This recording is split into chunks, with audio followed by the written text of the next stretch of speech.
ജമ്മു കശ്മീരിലെ ഡോഡയിൽ ഭീകരർക്കായി തെരച്ചിൽ ഇപ്പോഴും തുടരുകയാണ്. ഭീകരർ മേഖലയിൽ ഉണ്ട് എന്ന നിഗമനത്തിൽ വനമേഖലയിൽ ഉൾപ്പെടെ വ്യത്യസ്ത സംഘങ്ങളായി തിരിഞ്ഞപ്പോൾ പരിശോധന നടക്കുന്നു.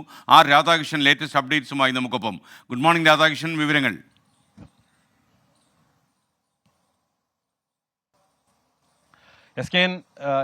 നാല് ധീര ജവാന്മാരുടെ വീരമൃത്യുവിന് കാരണമായിട്ടുള്ള ഭീകരാക്രമണം, ആ ഭീകരാക്രമണത്തിന്റെ ആസൂത്രകരായിട്ടുള്ളവരെ പിടികൂടാൻ വേണ്ടിയിട്ടുള്ള തിരച്ചിലാണ് നടക്കുന്നത്. ഡോഡ ജില്ലയുടെ വിവിധ ഭാഗങ്ങളിൽ മല മേഖല അടക്കമുള്ള സ്ഥലങ്ങളിലാണ് ഈ തിരച്ചിൽ നടക്കുന്നത്.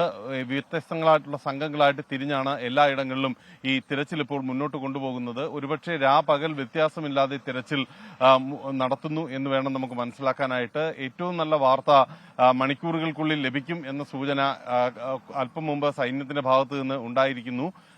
വളരെ ശക്തമായിട്ടുള്ള രീതിയിൽ വലിയ വെല്ലുവിളികൾ ഉള്ളതാണ് ആ മേഖലയിലെ തിരച്ചിൽ. ആ വെല്ലുവിളികളൊക്കെ നേരിട്ടുകൊണ്ടാണ് ഈ തിരച്ചിൽ നടത്തുന്നത്. ഈ ഭീകരർ ആരൊക്കെയാണ് എന്നതിനെ സംബന്ധിച്ചിട്ടുള്ള ഏകദേശമായിട്ടുള്ള ഒരു വിവരം സൈന്യത്തിന്റെ പക്കൽ ഇപ്പോൾ ഉണ്ട്. അതനുസരിച്ചിട്ടാണ് ഈ തെരച്ചിൽ ഇപ്പോൾ മുന്നോട്ട് കൊണ്ടുപോകുന്നത്.